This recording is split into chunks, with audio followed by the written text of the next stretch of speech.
You'll never find a story in a fairy tale. She wasn't like the other women at the well. Her life was full of pain, hurt, rejection, and loneliness she didn't want to show. But Jesus saw the desert in her soul. Drink from this water, drink from this water, and you'll never thirst again. Drink from this water, drink from this water, and you'll never thirst again.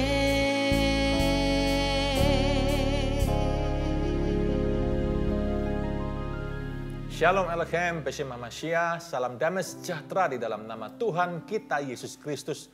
Dan Bapak Ibu, kita bertemu kembali di dalam program yang baru, yaitu Old Testament Made Easy. Dan kita akan membahas, mempelajari kata-kata tertentu dalam perjanjian lama yang sangat spesial, sangat khusus, dan punya makna yang dalam dan bisa kita aplikasikan di dalam kehidupan kita sehari-hari di zaman ini, saudara. Kita berdoa terlebih dahulu. Ya Tuhan, singkapkan kebenaran firman-Mu bagi kami semuanya. Kiranya Engkau berfirman di tengah kami. Di dalam nama Tuhan kami, Yesus Kristus, kami berdoa. Haleluya. Amin. Amin, amin. Puji Tuhan.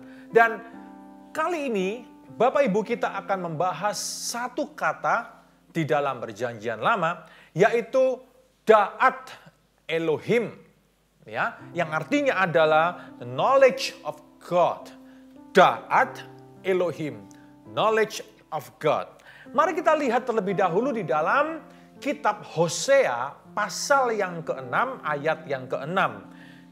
Saya akan bacakan buat Bapak Ibu saudara-saudari. Hosea pasal 6 ayat yang ke-6.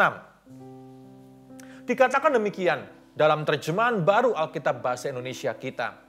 Sebab aku menyukai kasih setia dan bukan korban sembelihan, dan menyukai pengenalan akan Allah lebih daripada korban bakaran. Saudara, kata pengenalan akan Allah di dalam bahasa Inggris diterjemahkan sebagai the knowledge of God atau Da'at Elohim. Bapak Ibu, sebetulnya kata mengetahui adalah bagian dari kata mengenal. Saya perlu menjelaskan ini kepada Bapak Ibu saudara-saudari, bahwa kata mengenal Allah itu adalah sebuah kombinasi dari kata mengetahui dan mengalami. Seringkali kita asumsikan bahwa mengenal Allah itu hanya akibat dari mengalami Dia saja. Khususnya kita di dalam tradisi Pentakosta karismatik. Kita menekankan mengenai pengalaman. Dan kurang menekankan aspek mengetahui. Sehingga terjadi ketimpangan di dalam pengenalan kita akan Allah. Nah saudara, mengenal Allah adalah kombinasi gabungan dari mengetahui dan mengalami Dia. Nah, ada unsur pembentuk dari kata da'at ini saudara. Yang berbicara mengenai mengetahui yang kemudian blending dengan mengalami. Yaitu satu kata yang sangat-sangat indah di dalam perjanjian lama pula. Yaitu kata yadah, saudara. Kata yadah ini seringkali dipakai ketika menjelaskan mengenai ekspresi-ekspresi di dalam pujian penyembahan. Tetapi tidak sedangkal itu. Kata yadah yang dipakai di dalam perjanjian lama, ya, diterjemahkan dalam bahasa Indonesia sebagai to know atau untuk mengetahui. sebetulnya adalah sebuah bahasa simbol. Ya, Yad-ah ini berbicara mengenai sebuah hubungan, ya, sebuah experience, pengalaman dalam sebuah hubungan. Di dalam Jewish mindset atau Hebraic mindset, pemahaman mindset orang-orang Ibrani, saudara, dan juga itulah pemahaman Alkitab kita, khususnya Perjanjian Lama, kata Yad-ah itu berbicara mengenai hubungan yang sangat intim antara suami dan istri. Mengapa kata Yad-ah ini dipakai untuk menggambarkan knowledge of God? Karena Yad-ah yang merupakan mengetahui dan mengalami adalah sebuah hal yang digambarkan di dalam hubungan suami istri yang sangat intim. Ada sexual intercourse di sana. Dan Alkitab memakai ide ini untuk menggambarkan bahwa knowledge of God bukanlah berbicara hanya mengenai pengetahuan-pengetahuan teologia saja, dalil-dalil pengetahuan yang kita bisa sistematikakan, saudara, dan segala sesuatu yang kita pelajari sebagai bahan pengetahuan, bahan pendalaman Alkitab, saudara, bukan hanya itu saja, tetapi the knowledge of God, pengetahuan akan Allah, to know God, berbicara juga mengalami apa yang kita ketahui. Jadi dua-duanya tidak bisa dipisahkan, dua-duanya adalah sebuah proses yang blended, yang bersama-sama terjadi. Jadi kalau kita ingin berbicara mengenai mengenal Allah, Da'at Elohim, mengenal Allah tidak bisa dipisahkan dari mengetahui Dia dan juga mengalami Dia. Itulah kekristenan yang seimbang antara mengetahui dan mengalami. Mengetahui dan mengalami Dia. Yada, berbicara mengenai sebuah hubungan yang sangat intim, yang sangat-sangat dekat, saudara. Sehingga hubungan ini loh yang sangat ditekankan di dalam mindset Alkitab kita. Dengan Allah itu berbicara hubungan, relationship, hubungan yang sangat intim, hubungan yang sangat dekat dengan Allah. Bagaimana kita bisa berhubungan dengan dekat, dengan intim dengan Allah kalau kita tidak mengenal Dia, kalau kita tidak tahu tentang Dia terlebih dahulu. Bapak Ibu, coba saya ambil sebuah analogi. Bapak Ibu coba ingat dulu, ya, pada waktu Bapak Ibu akan berpacaran, ya, bahkan kalau hari ini ada muda-mudi yang sedang membangun hubungan. Apakah Bapak dulu waktu melihat Ibu, ya, pertama kali, apakah langsung datang, ya, kepada Ibu dulu, ya, saudara, dan langsung Anda mengajak menikah begitu? Belum kenal, belum lebih dalam mengenal, belum tahu banyak hal, saudara. Apakah langsung datang, langsung ngajak menikah begitu? Kan tidak. Itu aneh sekali, bukan, saudara? Anda perlu waktu, bukan? Anda perlu waktu untuk mengenal Ibu. Anda perlu waktu untuk mengenal, ya, rumahnya di mana, anaknya siapa, berapa saudaranya. Anda perlu belajar untuk mengenal karakternya, sifatnya, dan semuanya. Nah, bahan-bahan informasi ini adalah bahan-bahan informasi yang sangat berguna, bukan? Apakah Anda akan meneruskan sebuah hubungan atau tidak? Atau mungkin yang lain saja. Saudara, demikian pula seharusnya kita dengan Allah. Sebelum kita membangun relationship, hubungan yang intim dan dekat dengan Allah, tidakkah kita sadari bahwa kita perlu mengetahui Dia terlebih dahulu? Kita perlu mengembangkan aspek-aspek pengetahuan terlebih dahulu. Kadangkala kita menjadi anti dengan yang namanya pengetahuan tentang Alkitab. Dengan berkata bahwa kalau nanti aku terlalu pintar, aku akan jadi orang Farisi. Saudara, kalau Anda mau mewarisi roh Farisi, tidak perlu jadi pintar dalam Alkitab. Kebanyakan yang saya lihat, banyak sekali bahkan orang-orang yang anti terhadap Alkitab, anti terhadap pembelajaran pendalaman Alkitab pun bisa lebih Farisi daripada Farisi itu sendiri. Ya, itu adalah sebuah persepsi yang salah. You have to know Him. Engkau harus tahu tentang Dia. Oleh karena itu, Saya sangat mendorong, saya sangat suka sekali mendorong orang-orang untuk semakin banyak belajar firman.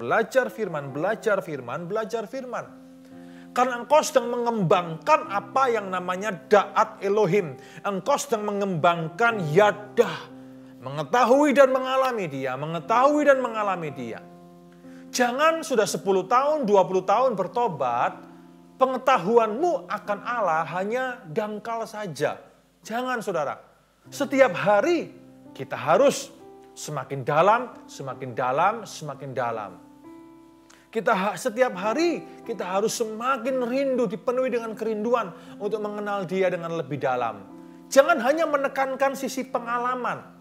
Banyak sekali loh orang-orang yang hanya menekankan pada sisi pengalaman. Lebih dalam pengalaman, menekankan atau stressing kepada pengalaman saja. Tapi sebetulnya pengalaman itu tidak ubahnya hanya sugesti, ilusi, bahkan halusinasi rohani saja. Tidak ada dasarnya. Pengalaman-pengalaman yang dialami, yang dirasakan, sudah melenceng jauh dari kebenaran firman Tuhan yang tertulis. Itu loh saudara. Pentingnya untuk kita menjadi seimbang di dalam kekristenan kita. To know, mengetahui, and to experience. Untuk mengetahui dan mengalami dia akan membentuk sebuah pemahaman atau pengenalan yang sejati. Pengenalan yang utuh tentang Allah. Kalau Anda dibawa semakin dalam, Anda akan mengalami kedalaman Allah, kedalaman sebuah hubungan. Hubungan itu harus dalam. Hubungan itu tidak boleh dangkal, saudara. Dalam atau tidaknya hubunganmu dengan Allah akan kelihatan kok. Engkau ini orangnya dangkal atau dalam sih? Dalam mengenal Allah, mengenal firman-Nya. Ya, seperti itu seharusnya kita. Ya, jangan jadi orang dangkal, jadilah orang yang dalam. John Piper, seorang teologian, pernah berkata seperti ini. Aku tidak punya kekhawatiran ya tentang pertumbuhan gereja. Pertambahan jumlah, pertambahan jiwa. Aku nggak punya kekhawatiran. Yang aku khawatirkan adalah, apakah mereka bertumbuh lebih dalam atau tidak? Apakah kekristenan, orang-orang Kristen ini bertumbuh lebih dalam atau tidak? Kalau bertumbuh ke samping gampang, bertumbuh ke samping itu simple. Tapi kalau kita bertumbuh hanya ke samping saja, semakin banyak tapi dangkal semuanya, saudara, bukankah orang-orang Kristen jemaat abad pertama juga seperti itu? Akibatnya apa, saudara? Ketika mereka belum mengenal Allah lebih dalam lagi. Mereka bertambah dengan luar biasa secara jumlah, kuantitas. Tapi kemudian penyesatan demi penyesatan terjadi, bukan? Heresi demi heresi. Ajaran-ajaran menyimpang mulai bermunculan. Dan itu menjadi masalah dalam perjalanan sejarah gereja, bukan, saudara? Let's learn from history. Mari kita belajar dari sejarah gereja. Selalu seperti itu kan kejadiannya. Sehingga kemudian para rasul disibukkan untuk menertibkan kembali pengikut-pengikut ajaran sesat ini, saudara. Oleh karena itu mari kita bertumbuh di dalam knowledge of God, da'at Elohim. Melalui apa? Mengetahui dia dan mengalami dia. Biarlah pengalaman-pengalaman rohani kita diuji oleh kebenaran Alkitab. Kalau kita yakin bahwa itu adalah dari Tuhan, berarti harus berani diuji dong. Kalau kita tidak yakin, berarti saudara harus curiga. Apakah ini hanyalah sekedar sugesti-sugesti atau ilusi-ilusi yang dikembangkan oleh kemanusiaan kita? Atau ini cuma halusinasi rohani saja sebetulnya? Saudara, mari kita jujur menjadi orang-orang yang jujur. Pengalaman kita seharusnya juga pengalaman yang alkitabiah. Biblical knowledge and biblical experience itu adalah hal yang sangat penting. So, knowledge of God is having a life in relationship with Him. You know that? Memiliki hubungan yang pribadi dengan Dia. Nah, saudara, knowledge, mengetahui, mengenal Allah di dalam Hebrew mindset bukan hanya untuk mengetahui tentang Dia, tapi juga untuk punya hubungan yang devoted dengan orang-orang yang kita tahu. Karena itu bicara tentang mengenal. Kalau hanya tahu, mungkin ada jarak. Tapi kalau sudah mengenal lebih dalam, maka ada devoted relationship. Demikian juga kita dengan Tuhan. Ada devotion antara kita dengan Allah karena kita mengenal Dia. Mengenal Dia, mengenal Dia. Oleh karena itu, let us pursue. Mari kita mengejar Da'at Elohim itu. Pengenalan akan Allah itu. Lewat apa saudara? Lewat mengetahui firman-Nya. Belajar firman Allah. Belajar firman Allah. Lebih dalam, lebih dalam, lebih dalam lagi. Tenang. Anda di jalur yang tepat. Anda tidak akan pernah jadi farisi modern kok. Saudara. Bukan itu pemahamannya, bukan itu pengertiannya. Percayalah saya. Kejarlah Dia. Tahu Dia. Mengenal Dia. Mengalami Dia. Kalau pengetahuanmu biblical, maka pengalaman-pengalaman rohanimu juga pasti biblical. Mari kita bertumbuh dengan sehat ke arah Kristus yang adalah kekasih jiwa kita semuanya. Amin, Bapak Ibu. Mari kita mengembangkan ini. Mari kita berdoa kiranya Da'at Elohim, knowledge of God, pengenalan akan Allah yang sejati, itu ada di dalam kehidupan saudara dan saya. Let us pray. Terima kasih Tuhan, kami mengucap syukur di hadapan-Mu. Tuhan kiranya kami semakin tahu dan kami semakin mengalami Engkau. Biarkan hari ini Tuhan pengetahuan yang alkitabiah dan pengalaman-pengalaman rohani yang alkitabiah menjadi bagian dalam kehidupan kami.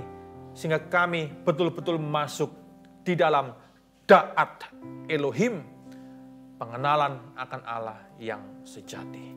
Terima kasih ya Tuhan, terima kasih. Sempurnakan kami gereja-Mu yang tidak sempurna ini. Semakin hari, semakin waktu kami semakin mengenal Engkau lebih dalam dan lebih dalam lagi. Terima kasih. Di dalam nama Tuhan kami Yesus Kristus, kami bersyukur dan berdoa. Haleluya. Amen. God bless you all. Amen. From this water, drink from this water, and you'll never thirst again.